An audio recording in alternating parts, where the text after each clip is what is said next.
Welcome to Human Potential at Work, the show where we explore social impact, inclusion, and empowerment of everyone, including persons with disabilities. Get ready to be inspired, hear success stories, and learn tips and principles for bringing out the best in everyone. Hello, everyone. This is Debra, and this is Human Potential at Work. I have a returning guest and a new guest. And so, if y'all did not see the episode that we did with Dr. Patti Ashley, it was a really, really beautiful episode. She really talks a lot about grief. And during this time where we're all having collective grief, it's just really a very powerful conversation. She wrote a book that is called Shame Informed Therapy, and it's just brilliant. I just love her work. And when she was on the show, and we will make sure that we provide the link so you can also go back and watch that show.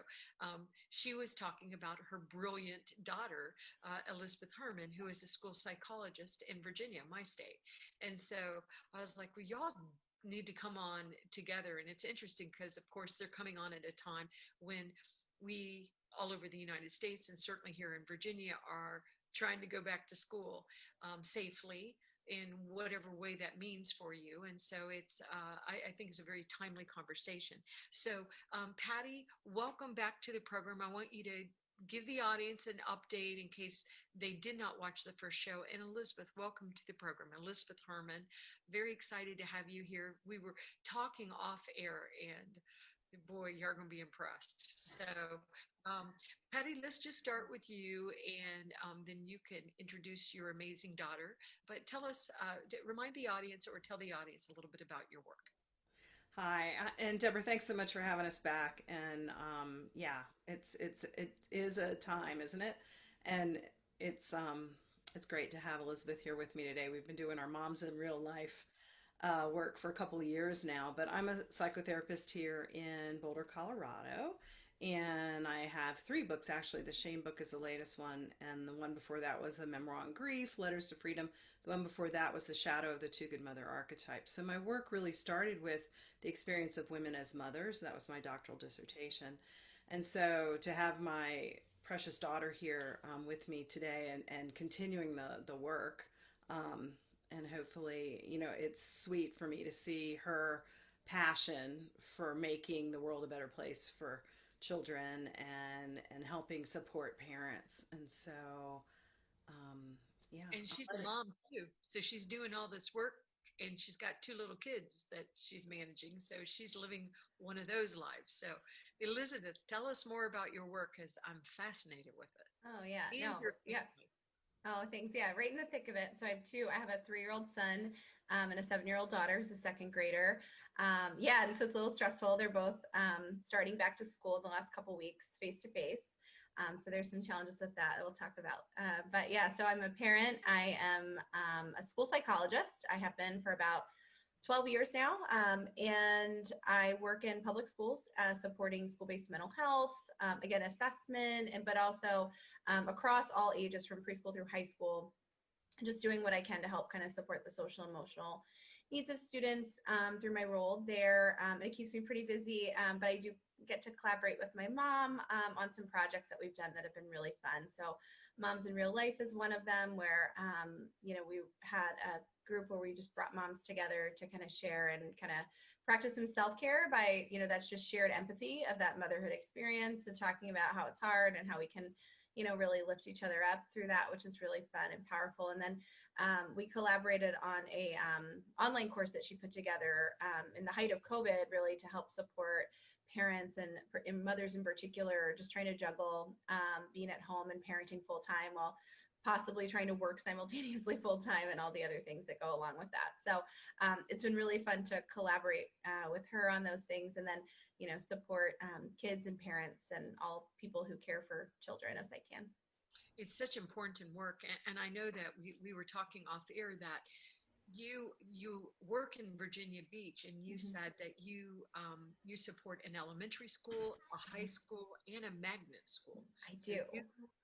And this is a time when we're trying to figure out how to send our kids back to school safely. So maybe we could just talk about that a little bit, just since everybody's having to deal with it. I know before we went on air, Doug mentioned that in their school district, in Massachusetts, they actually had a major security breach. And so Mhm. they, took the schools offline. So, Yeah, there's a lot going on right now in the field of education. I do feel fortunate to be working for a school district, and we also live in that division.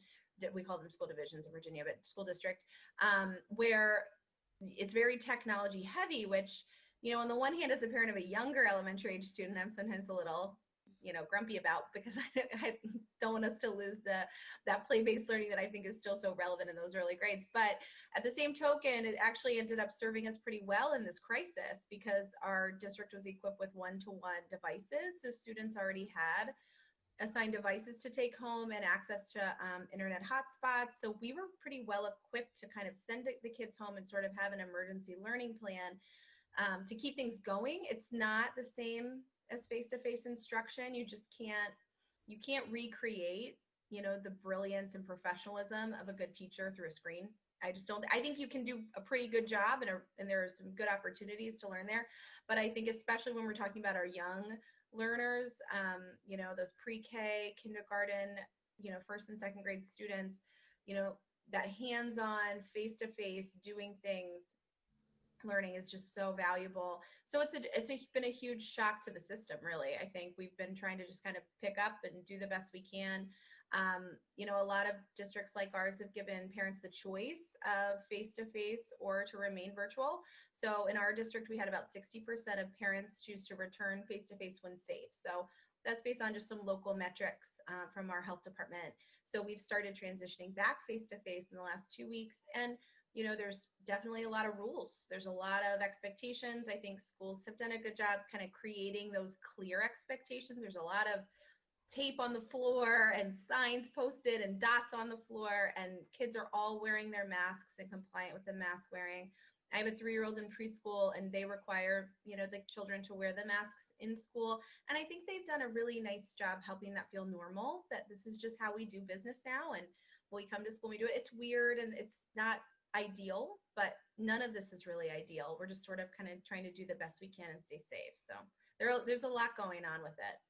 I know, and there's and the work your mom and you are doing, it's just so important right now, because the reality is we're trying to navigate all this, and the security breaches. And you had mentioned crash my Zoom hashtag, Yeah. where kids were actually Right, on Twitter and social media. Yeah, because the kids are really savvy with social media. If they want to, mess you up, they're going to figure out a way to do it. So if they there's want that biology class canceled, they'll probably get it done. yeah, I mean, they're digital natives. Like we've never even understood. I would always considered my kids digital natives, and my daughter's 33, my son's 32, but they're not really. Because they're it's the generation after them that are the ones that were born with, we were putting iPhones in their hands. But Mm-hmm.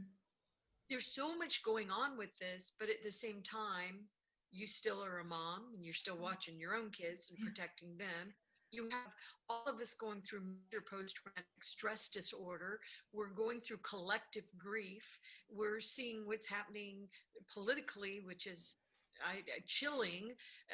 Doug and I did an episode about, are you going to be okay if the other side wins? Are you going to be okay? And Patty, let me ask you, how in the world are we, because we're navigating this, and we're doing our jobs, and we're taking care of our kids and our elders and ourselves, hopefully, probably not. Women are bad about that anyway.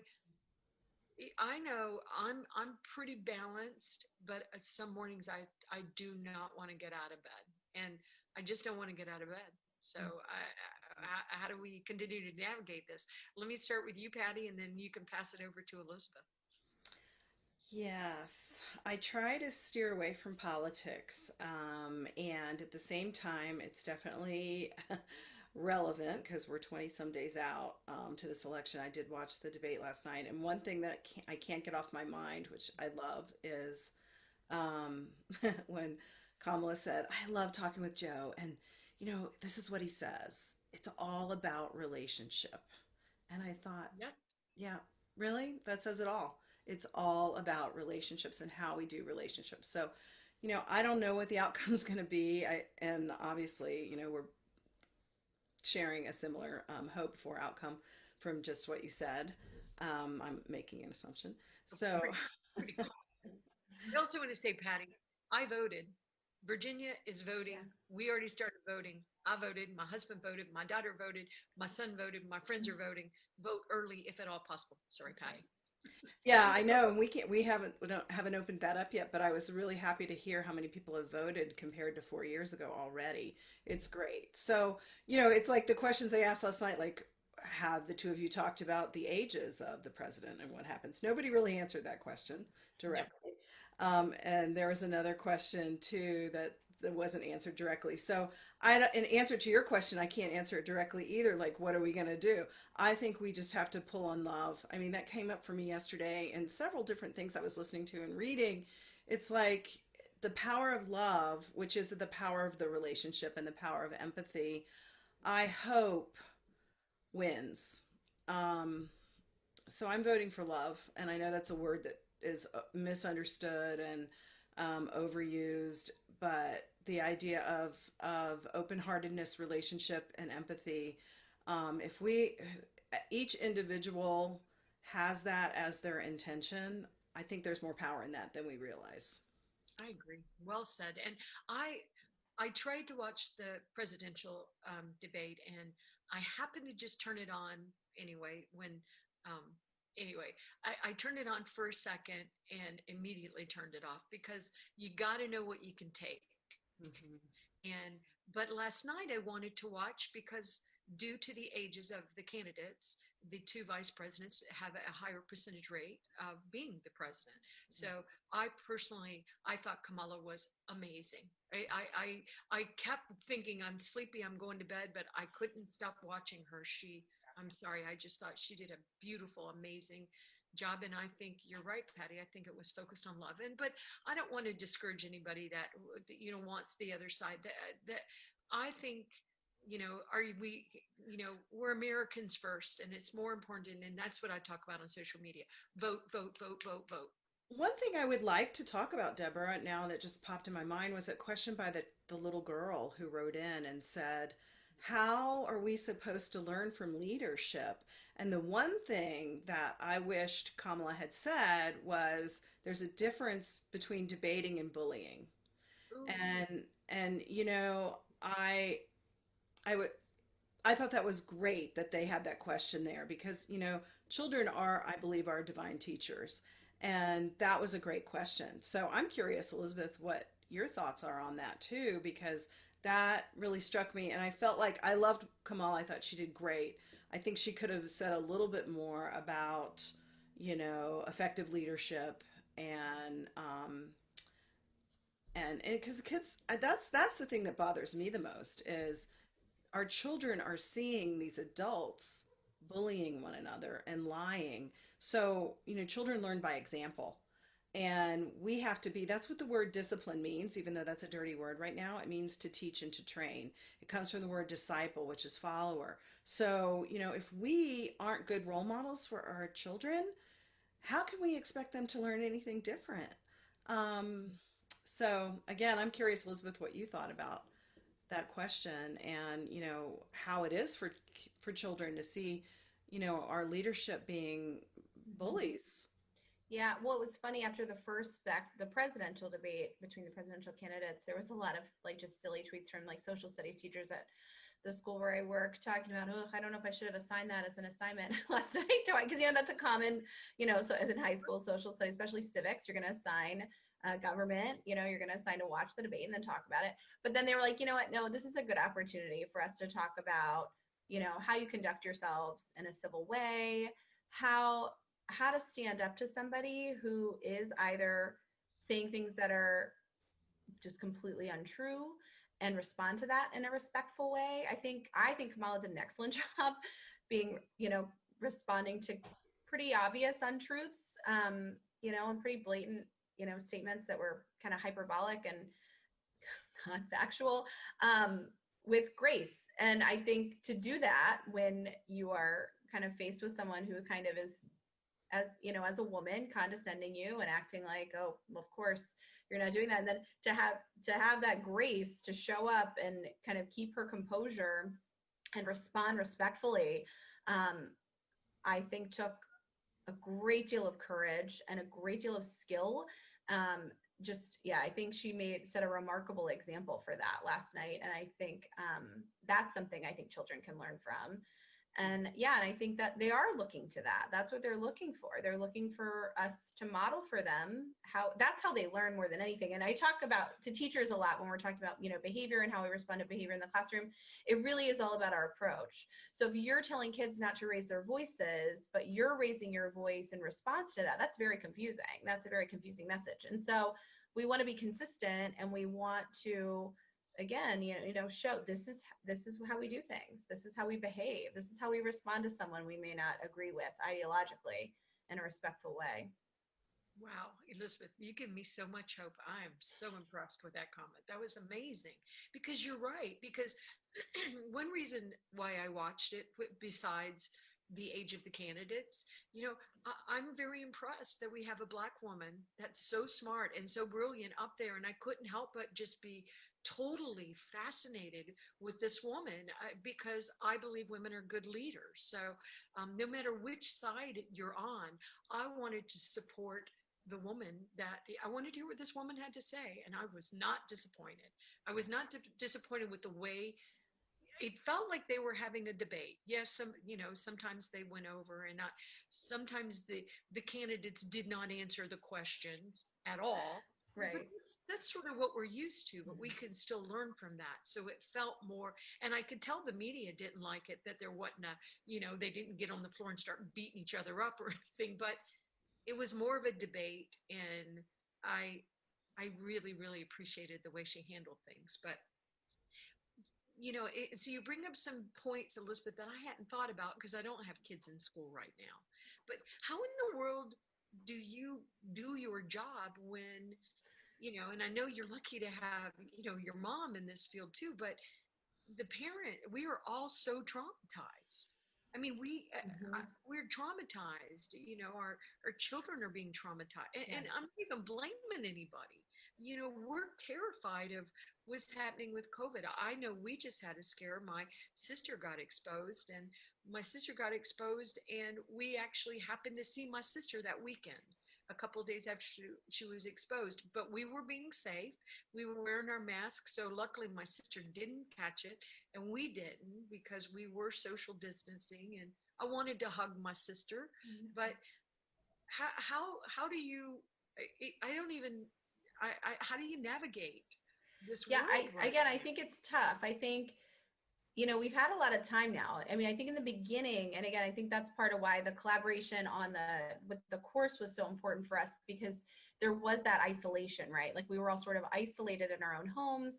And I strongly feel like, and my mom and I have talked about this a lot, there's just no way to parent. You can't parent in isolation like that. It's in regular times or in, uncertain times, you need that group of people, that person, somebody who you can rely on to talk to. And just when things are hard, because it is hard, like people don't like to do things that they're not good at and they're not familiar with. Like novel things as adults, like is something we tend to avoid, right? Oh, I don't know. I don't know how to play tennis. I'm not going to do that. Parenting, we've never parented before when we become a parent. We don't have any experience with it. We might have some experience maybe watching other people's kids, but as any of us who have children know, that's not the same. That sleep deprivation is not something that happens to you until you've actually had your own children. And then also just that connection with them, that, deep well of just, dread, if anything were to happen to them, is something that like you just can't anticipate either. Like someone who doesn't feel like they're very anxious. I feel like I've had that conversation with many of my friends who are mothers. I never felt like I had anxiety before, but now as a mother, it's like constant. I just can't shake that sense that like something could happen. Oh, like, and so it's so powerful. And I think we're all learning how to navigate it. And you need that place to learn with people who you can be safe with and not worry about judgment or that you're not doing it right. Like, and so for me, I know like we created that opportunity for people just to hear us share that, like, no, this is hard. Like this, it's not hard because you're not good at it. It's hard because it's hard. And So I think being Well said. honest Yeah. about that, right? Like we just need to be more I honest about agree. that. And I feel lucky that I have a village of friends, mom friends, and that are live close proximity to us. Where we've actually, one of my good friends has started we call it running club, and the kids basically go run around the cul-de-sac. It's like 4 kids, and then we get to kind of catch up, social distance outside, and just share kind of how it's going. And I think for us, that's a huge, just a thing we look forward to every week, because it's our opportunity just to kind of decompress and say, oh, can you believe, like, yeah, that Zoom call with the second graders, like that was a nightmare. Yes, and so just to have that is just so valuable, and it's so important. Yeah, I think sometimes people, it's sort of like what happens on social media. You see somebody else having this incredible life because they have all these amazing posts, and you think, what's wrong with me? Why am I so can't get out of bed? I'm so depressed. I'm staying away from the news, but now I want to watch because our president is COVID. I want him to be okay. I'm empathetic, but it's so confusing. And then, of course, families are divided. I know that, we're divided in my family. There are some people that adamantly believe that, one side, we're divided. And so I think we have to keep saying we're not okay. We're figuring it out. And I love the example that you were giving. And will y'all talk a little bit more about this course? Because one thing, people need help. People need help across the board. And you're a school psychologist, but you can't do everything. I mean, Patty, you're trying to help people deal with grief, but is it as easy as I just have to meditate more? I have to, it's like Yeah. I'm pulling out all the tools I've used in my life and still sinking. And now I am walking a path with my husband's very profound dementia that's getting worse every day. And it's freaking me out, freaking me out. And impacting my children. And I know, Patty, what you went through, losing your first husband, and then your fiance. So what do we do? I mean, it seems like, and that's why I wanted to have y'all back on too, because I'm not saying any of us know the answers, but there are definitely things that we can start doing to help us all navigate through this. So Patty, let me give that to you. But if you and Elizabeth can talk more about the course too, I just, we need help. Yeah, well, again, I love working with Elizabeth because on many levels, obviously. But, listening to her present time with the little ones and rewinding the clock back to my motivation for writing my book and doing my doctoral dissertation on women not feeling good enough. And I think about how the inner experience that women have of not being good enough hasn't really changed all that much since my research. Now, lifestyles have changed. We have the internet, we have all the social media, we have, technology, we have so much more. And we were talking about internet earlier in terms of the generations. I think Elizabeth still grew up. My kids were growing up when it was new, and we would plug in the AOL line. But even the next generation after that grew up with high speed internet from day one. So lifestyles have changed. However, this inner experience of understanding our social emotional self is still brand new. I always say, what we know now about how children develop is really hot off the press. It wasn't until the mid 20th century that we started researching how children develop, and we realized we'd done it wrong for a long time. And so my work is how I came to understand women tend to internalize that. And Elizabeth said something earlier about and I think I made a comment that's a great point. She said, what did you say? It's not me. It's not that I'm doing something. It's not that I'm having a hard time. It's that it's hard. It's hard. Yeah, it's just hard Yeah. because it's hard, not because you're doing it wrong. Yeah. Right. So looking at the collective experience of the expectations that are put on women as mothers and fathers too. Fathers are so much more involved now than they were when I was doing my research in the 90s. But still, I think because we're biologically wired to really want to protect our babies, we have this internal experience of blaming ourselves and not feeling good enough. And Elizabeth, it's funny you said that because I have so many clients that I've worked with who are moms, And they say the same thing. I didn't have anxiety until I had children. Yeah. And so now with COVID, let's add another layer of that. And I feel like my optimistic perspective of all this is hopefully we're rewiring our nervous system to understand that we can no longer avoid our social emotional needs anymore. We can't run out to the park. We can't run out to do all the things that we were used to doing to distract ourselves. We have to um, look at some things that we don't really want to look at because they could be uncomfortable. So that's what we talk about in our course. So the course has PowerPoints and videos and worksheets, meditations. But again, Elizabeth and I together developed what we felt might support people through the isolation. And then we realized it's hopefully going to support people, to infinity and beyond, because we have a lot of cleaning up to do here in terms of understanding that. And it's so hard to find that self-compassion and be kind to ourselves because the DNA is holding memory of a lot of old beliefs that are very shame based, And so do as I say, not as I do. You should be ashamed of yourself. Stop crying before giving something to cry about, all that stuff. So we're cleaning all that up and we have to learn as adults how we have inner experiences that aren't congruent with, being a authentic, whole, healthy individual as we parent at the same time. Mm-hmm. And so Bruno Bettelheim, a very well-known child psychologist, said that parents are doing two jobs at once. They're doing their own inner work as well as helping their kids develop, a sense of self. And so I think it's really important to emphasize this is not easy. And that, the more we can tolerate discomfort, the more we're going to get through it together to something and also, different. And I don't know, I'm sure you're seeing this too, but sometimes when things are really hard, it almost feels like I can just hold my breath and push through it.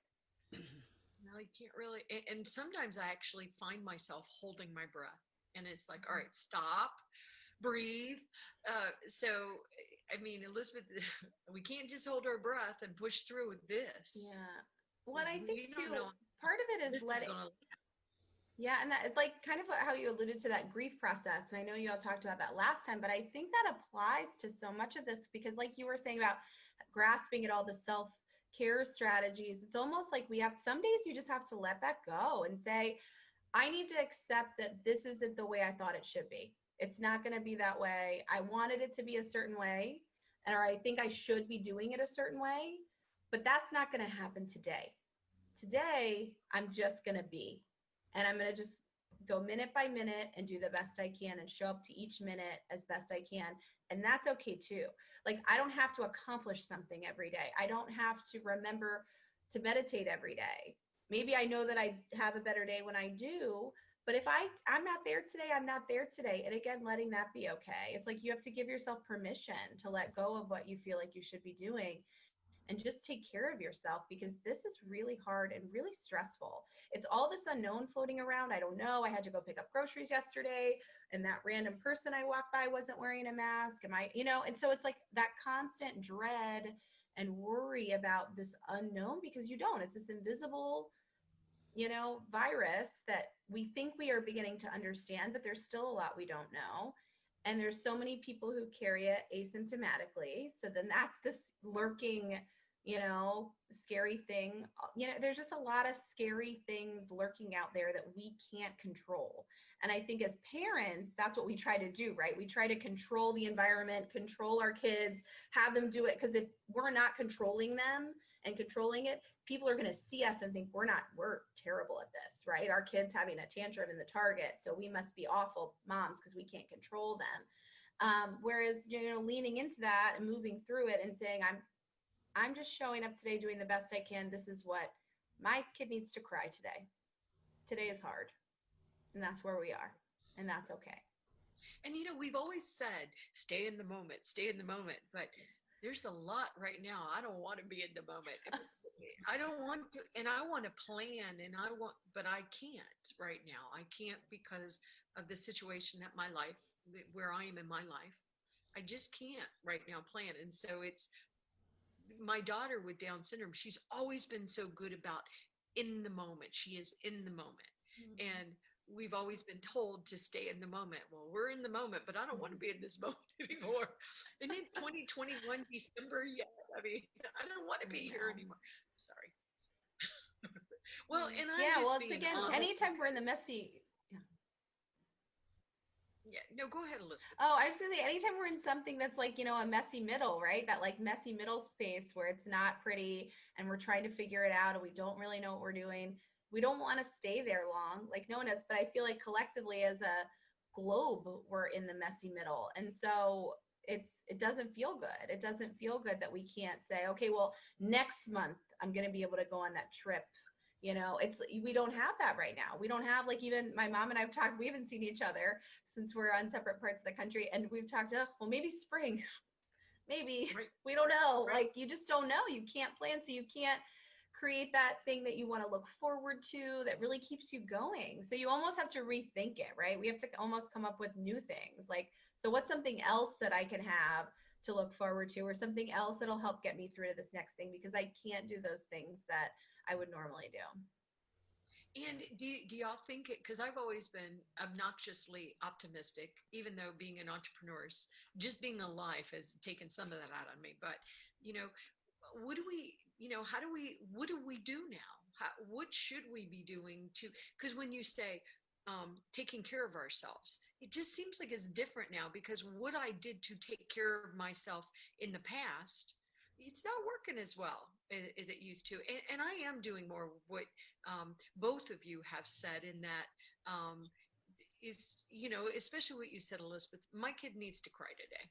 I just loved that. And I remember when I first had children, I would walk into the room, make sure they were still breathing in the middle of the night. And, and I was like, stop. But how what suggestions do you both have to help us navigate this even more? Because I don't even think we understand what self-care means. I'll give you an example. I feel lately that I need to be more deliberate about hydrating myself. It just feels like my body needs to be hydrated. I'm a little bit more careful with what I'm eating. But I know that probably everything hasn't changed what it means to take care of ourselves, but it feels like in some way it has. Like you said before, Patti, we could go and distract ourselves. Well, so let me turn that over. Patti, we'll start with you. Tell us how to settle this. Yeah, I can't, but I can say a couple things from what you said. First of all, the empathy that I'm feeling for having a child with Down syndrome and a husband with dementia, is already major life situations that I'm imagining you've had to learn to find the strength to manage. And I also make up that you do it beautifully.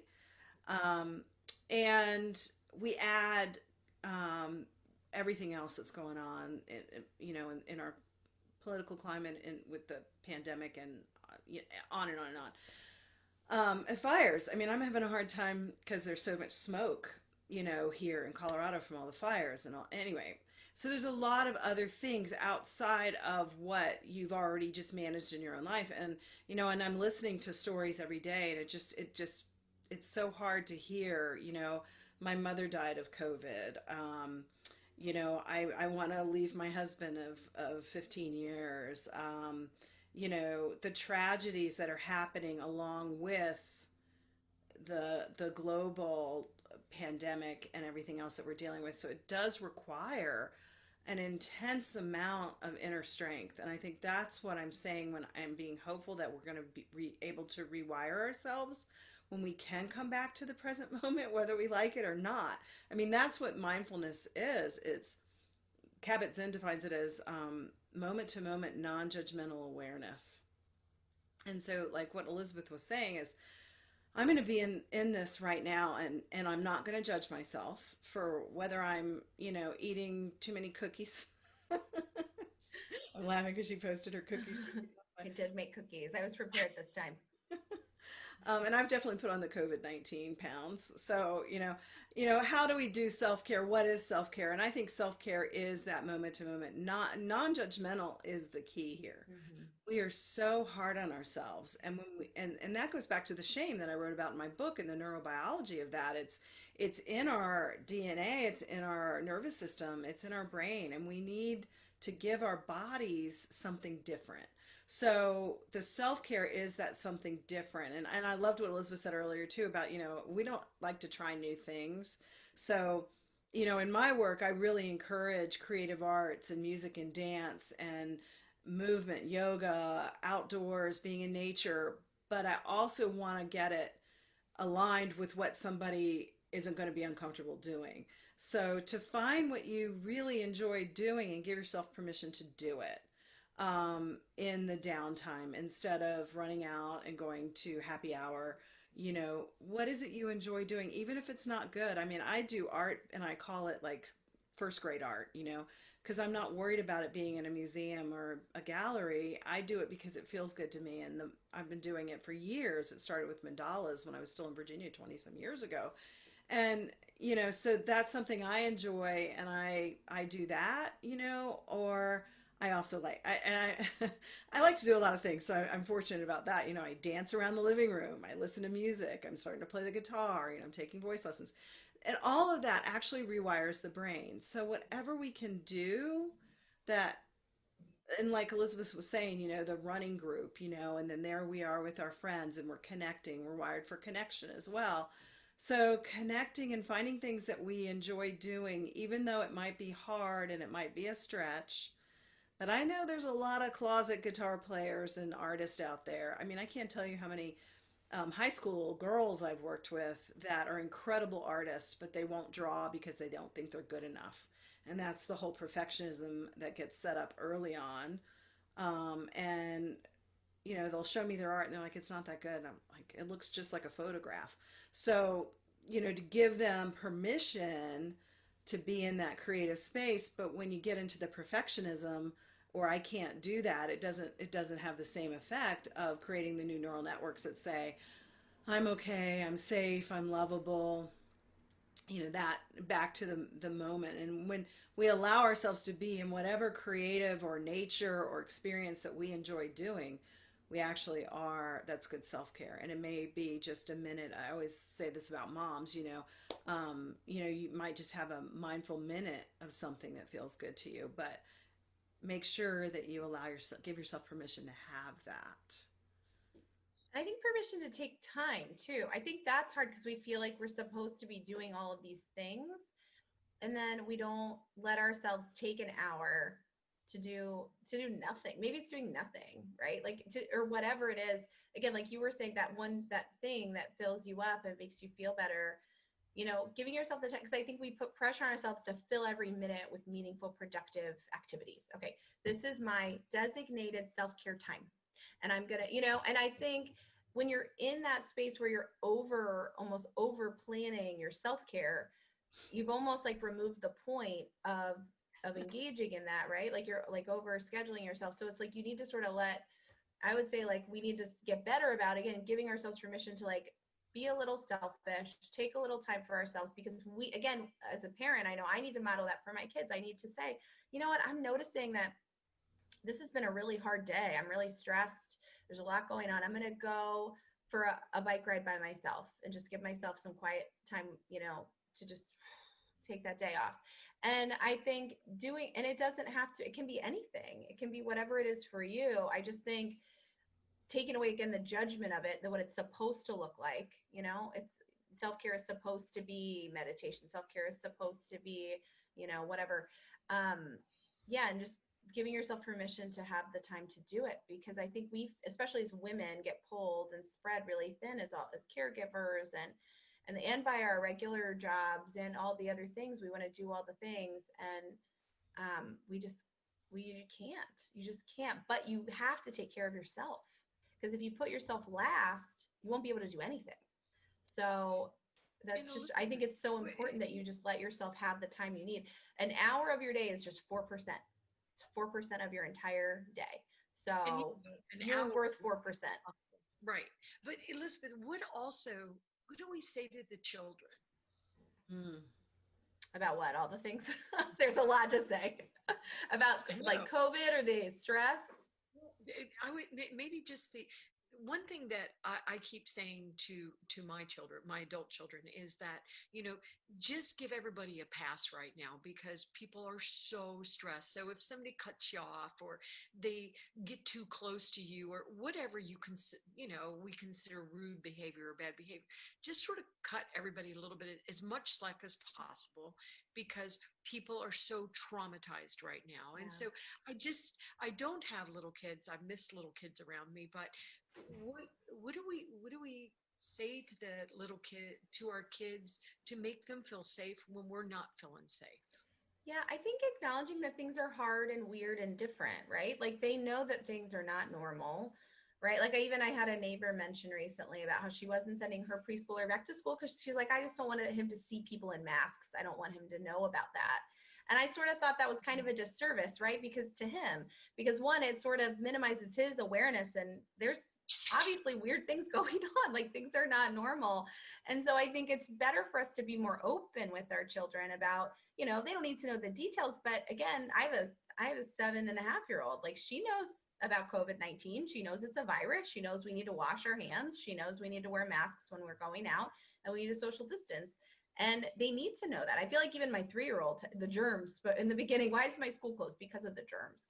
And so, he understands they wash their hands anyway. We explain to them about germs. So I think explaining there's a really scary virus out there that makes things hard for us to be around other people because we're not quite sure how we're spreading it. We think it's when we're breathing or touching things and touching our face. So we need to keep our face covered and keep our hands clean and keep distance so we don't get people sick and we don't get sick.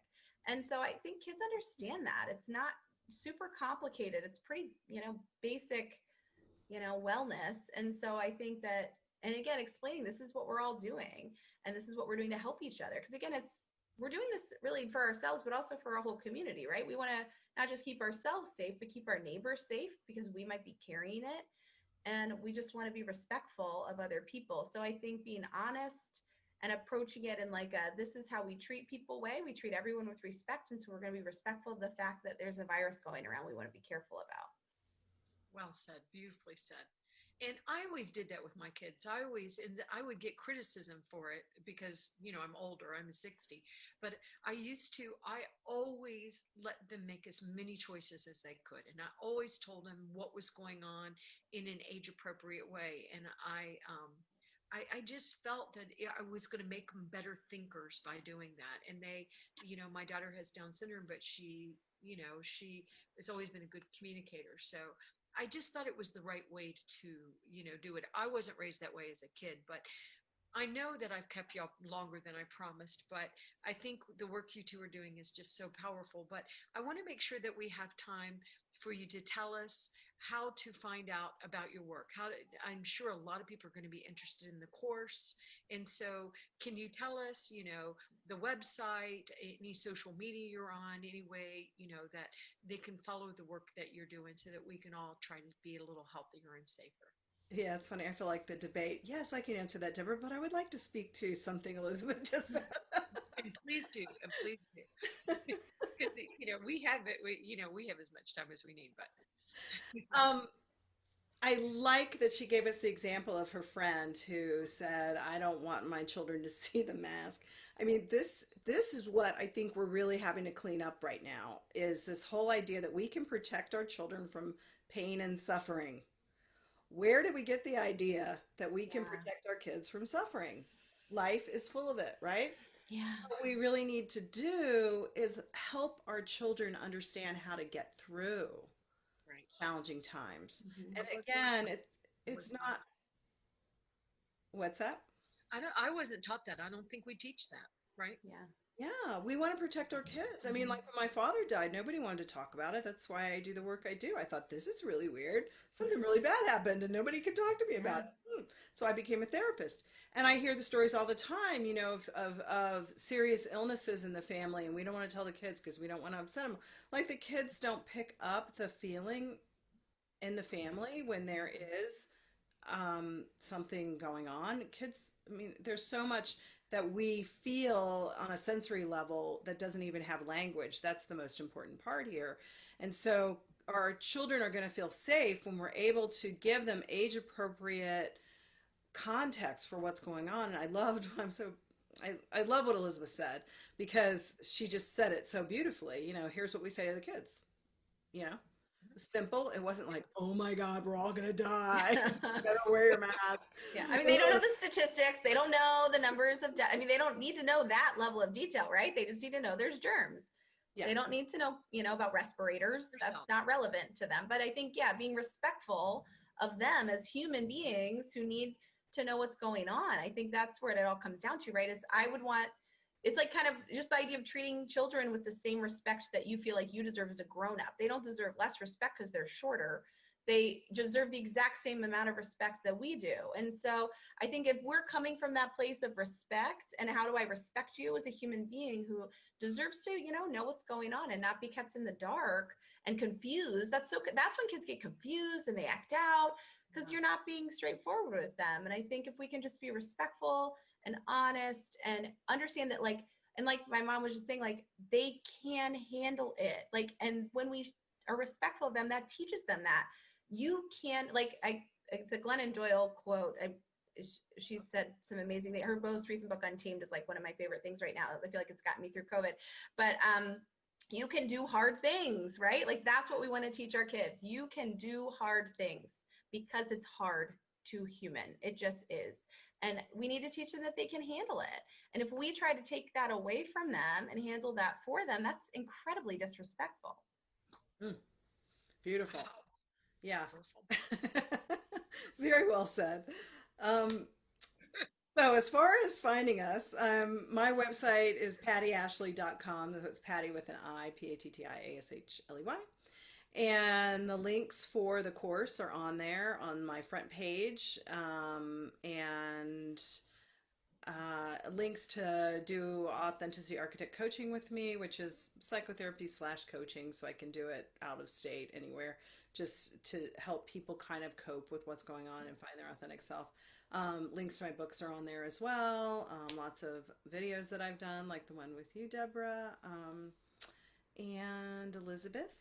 How can people? Yeah, so my website is elizabethashleyherman.com. And we do have a Moms in Real Life Instagram that we don't probably utilize as much as we can, just because, but we don't have a social media manager right now. But so we do, but it's at the Moms in Real Life. And so when we do update things or have new things going on, and there's some links in there too, that links to the course. The link in bio goes to the course, and then our Facebook page, and our 2 websites. And and I do parent coaching. Again, I'm not really much right now during the school year. My full-time job is pretty demanding, as well as my my mom life. So but I mean, again, I'm happy to consult. And again, I would definitely refer people if they wanted some support immediately to check the course out. And my mom, you did the free one too, Go In, Not Out. That's a great free option, just about kind of, again, going inward and kind of working on yourself during this tough time. Yeah. And I forgot to say, every Friday at 11 a.m. Mountain Time, I do a Facebook Live, and I'm doing a shameless Facebook Live series and interviewing people who work in various capacities. This week I have Stacy Lovato, who's a mindfulness mama coach, and she's going to talk about her work with Dr. Shefeli, who's a conscious parenting coach, and how shame, a lot of what we talked about today, if you think about it, is the shame lurking underneath being good enough and being able to be non-judgmental and all that. So I've got that coming up. Then I'm going to do a grief series in November and December, Grief and Grace in the Holidays. So every Friday, 11 a.m. Mountain Time, join me on my Dr. Patti Ashley page. The link is also on my website for that. And I'll make sure we provide the links too, including Dr. Ashley's previous episode. And I'm hoping y'all will both come back on again. So thank you for everything you're doing. Y'all stay safe. I think that, after this is all said and done, we're going to be better as human beings. This will help us become better human beings. But I just do want to continue to acknowledge this is hard, and it's hard for all of us. So I just want to acknowledge that. So thank you for your wisdom. Thank you so much for your wisdom.